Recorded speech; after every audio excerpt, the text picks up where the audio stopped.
అందరికీ నమస్కారం. సరస్వతి తెలుగు సాహిత్యం ఛానల్కు స్వాగతం. నా పేరు కంబం సిద్ధారెడ్డి. వీడియోని వీక్షించే ముందు నాదొక విన్నపము. మా ఛానల్ని మీరు మొదటిసారి చూస్తున్నట్లయితే వెంటనే సబ్స్క్రైబ్ చేయండి, ప్రక్కనే ఉన్న గంట సింబల్ని నొక్కండి. ఈ వీడియోని లైక్ చేయండి, షేర్ చేయండి. ఈ వీడియోపై మీకున్న అభిప్రాయాన్ని కామెంట్ సెక్షన్లో కామెంట్ చేయండి. బాహ్యంగా జరిగే వేడుకలు వినోదాల్లో నరేంద్రుడు ఎంతో ఉత్సాహంగా పాల్గొనేవాడు. అయితే అప్పుడప్పుడు జట్టు నుంచి ఒంటరిగా తన్ను తాను విడిపించుకొని ఏకాంతాన్ని కోరుకునేవాడు. ఒక్కసారిగా తన శరీరాన్ని మరిచి ఏదో దూర ప్రాంతాలలో సంచరించే వ్యక్తిలా మౌనంగా కూర్చుంటూ కనిపించేవాడు. మిత్రులంతా ఆటపాటలతో సందడి చేసిన ఆ సమయంలో ఒక్కసారిగా ఊపు తగ్గిపోయేది. అప్పుడు ఎవ్వరూ అతని దగ్గరకు వెళ్ళడానికి సాహసించరు. అలాంటి అంతర్ముఖ స్థితిలో ఉన్న నరేంద్రుడు హఠాత్తుగా మాట్లాడడం మొదలు పెడతాడు. నేను ఒక గొప్ప రాజునవుతాను, నేను ఇది సాధిస్తాను, అది సాధిస్తాను, ఇది ఇలా చేయాలి, అది అలా చేయాలి అని అంటూ అర్థం కాని మాటలను మాట్లాడేవాడు. కొద్ది క్షణాల క్రిందట అతడి ప్రవర్తనకి ఇప్పుడు చెప్పే మాటలకి ఏమీ సంబంధం ఉండేది కాదు. ఆ తరువాత తక్కువ సమయంలోనే మామూలు స్థితిలోకి వచ్చేవాడు. అప్పుడు ఆయనకు ఆ సమయంలో జరిగినది ఏమాత్రం జ్ఞాపకం ఉండేది కాదు. చుట్టూ ఉన్న వాళ్ళు ఆశ్చర్యంగా చూసినప్పుడు నరేంద్రుడు సిగ్గుపడి తలదించుకునేవాడు. చుట్టుప్రక్కల వారు భలే మంచి పిల్లాడు, బాగా నవ్వుతాడు, ఆటపాటల్లో పాల్గొంటాడు. అప్పుడప్పుడు ఆయన మాటలు ఏమిటో అర్థం కావు. శ్రీరామకృష్ణ పరమహంస కాలాంతరంలో నరేంద్రుని గురించి జన్మతః ధ్యానసిద్ధుడు అని ప్రశంసించారు. అంటే నరేంద్రుడు మునుపటి జన్మల నుంచే ధ్యానం యొక్క పరిపూర్ణ స్థితిని సాధించినాడని అర్థం.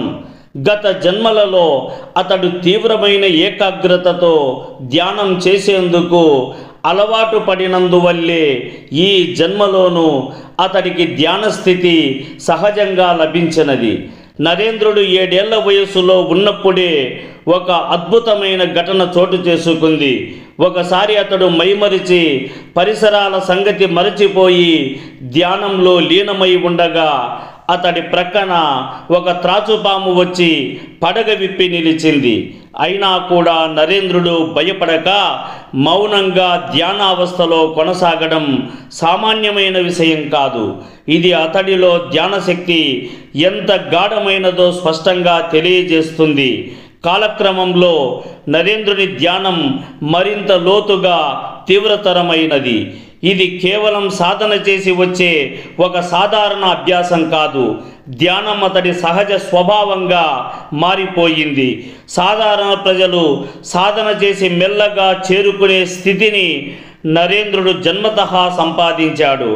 ఆయన ధ్యానం అనేది మామూలు సాధనంత కాదు, అది అతడి జీవన శైలిలో భాగమైపోయినది. చాలా కాలం సాధన చేస్తే వచ్చే ధ్యాన స్థితి ఆయన అప్పటికే సిద్ధింపజేసుకున్నాడు. చిన్న వయసులోనే ధైర్యం, మంచి మనస్సు, దయాగుణం, ఓర్పు వంటి మంచి లక్షణాలు నరేంద్రునికి అలబడ్డాయి. అతడు అనునిత్యం అనేక అద్భుత దృశ్యాలను కాంచేవాడు. ప్రతిరోజును గడిపే సమయంలో, ప్రత్యేకించి రాత్రిపూట అతడు నిద్రించే విధానం నిజంగా ఒక అపూర్వమైన అనుభూతిని కలిగించేది. పడకపై శరీరాన్ని అలవోకగా పరిచి కళ్ళు మూసుకున్న వెంటనే అతడి భ్రూమధ్య దేశం నుండి ఒక అపురూపమైన జ్యోతి స్పష్టంగా కనపడేది. ఆ జ్యోతి వివిధ వర్ణ కాంతులతో మెరిసిపోయేది. ఎరుపు, నీలం, పసుపు, ఆకుపచ్చ వంటి అపురూప రంగులు కలబోతగా కాంతి తరంగాలుగా ఆయన చుట్టూ పరచి నెమ్మదిగా విస్తరించేవి. ఆ కాంతి క్రమంగా పెరిగి చెల్లాచెదురై విస్తారమైన వెలుగుల సాగరంలా మారిపోయేది. ఆ వెలుగు తరంగాల మధ్య అతడి శరీరాన్ని పాలనురగలాంటి తెల్లని కాంతి కప్పేసేది. ఆ ఆహ్లాదకరమైన వెలుగులో అతడు సుఖంగా నిద్రించేవాడు. ఇది ఒక సాధారణ నిద్ర కాదు, పరమ నిశ్చలమైన ఆధ్యాత్మికతను తాకే అనుభవం. కొన్ని ప్రత్యేక సందర్భాల్లో ఒక స్వచ్ఛమైన బాలరూపం అతడి ఎదుట ప్రత్యక్షమై తన చిన్న కాళ్ళతో ఒక ప్రకాశవంతమైన కాంతి బంతిని తన్నుతూ వచ్చేది. ఆ బంతి నెమ్మదిగా అతడి వైపు దొర్లుతూ వచ్చి అతడి ప్రక్కన చేరగానే నరేంద్రుడు ఆ కాంతిలో లయమైపోయేవాడు. ఆ క్షణంలో అతడికి ప్రపంచం యొక్క చైతన్యమే మర్చిపోవడం జరుగుతుండేది. మరొకటి, కొన్ని రాత్రుల్లో ఆ జ్యోతి సాధారణ కాంతి కాదు, అది వర్ణనాతీతమైన అసాధారణమైన మహాజ్యోతిగా ఉజ్వలించేది. ఆ దివ్య కాంతిపుంజంలో అతడు పూర్తిగా ప్రవేశించి తన అస్తిత్వం అంతటినీ దానిలో కలిపేసి అల్లుకపోతూ కరిగిపోయేవాడు. నరేంద్రుడు నిద్ర అనేది అందరికీ ఒకే విధంగా జరుగుతుందని భావించేవాడు. ఒకసారి తనకు ఎదురైన ఒక ప్రత్యేక అనుభవం గురించి సందేహం కలిగి ఒక సన్నిహిత మిత్రుడిని అడిగాడు, నీకు ఎప్పుడైనా ఇలాంటి అనుభవం కలిగిందా అని. ఆ మిత్రుడు స్పష్టంగా లేదు అని సమాధానమిచ్చాడు. ఆ సమాధానం విని నరేంద్రుడు తన ఉపదేశ ధోరణిలో మిత్రునితో ఇలా అన్నాడు, నీవు పడుకున్న వెంటనే నిద్రలోకి జారుకోకు, కొంతసేపు మెలకువగా ఉండి గమనించు, అప్పుడు నీవు ఆ వెలుగును దర్శించగలవు. అయితే ఆ మిత్రుడు కూడా నరేంద్రుడి సూచనల ప్రకారం చేసినప్పటికీ అలాంటి అనుభవం పొందలేకపోయాడని నరేంద్రుడికి తెలిసింది.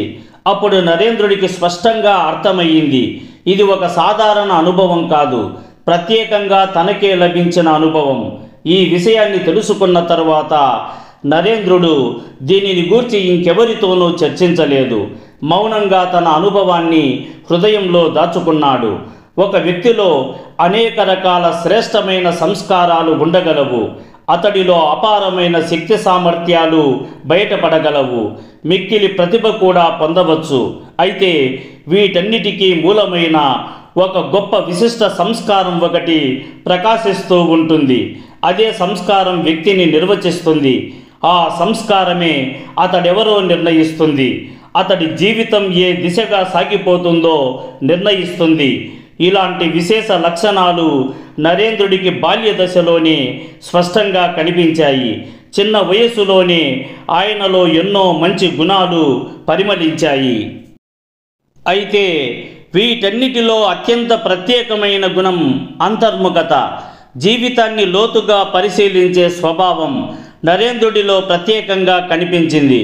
చుట్టూ ఉన్న ఇతర బాలురు సర్వసాధారణంగా బహిర్ముఖమైన విషయాలపైనే ఆసక్తిని చూపిస్తూ బయటి ప్రపంచపు ఆకర్షణలతో మనసుని లీనమయ్యే ప్రయత్నం చేసేవారు.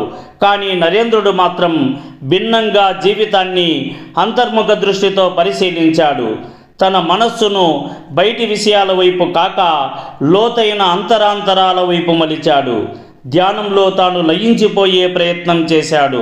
సహజంగా మనసు మరియు ఇంద్రియాలు బాహ్య విషయాలలో చలించడమే మామూలు విషయం.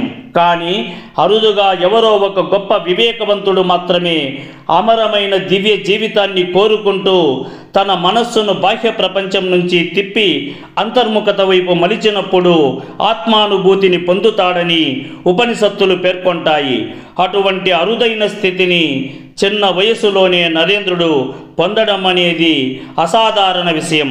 చిన్నతనంలోనే అంతటి గొప్ప వివేకంతో నరేంద్రుడు జీవితంలో రాణించాడు. మీరు సాహిత్యానికి సంబంధించిన ఏ అంశాలను ఆశిస్తున్నారో తెలియజేస్తే వాటిని వీలైనంత త్వరగా మీకు అందించేందుకు కృషి చేస్తాను. ఈ వీడియో చూసిన సాహితీ ప్రియులందరికీ నా హృదయపూర్వక ధన్యవాదములు.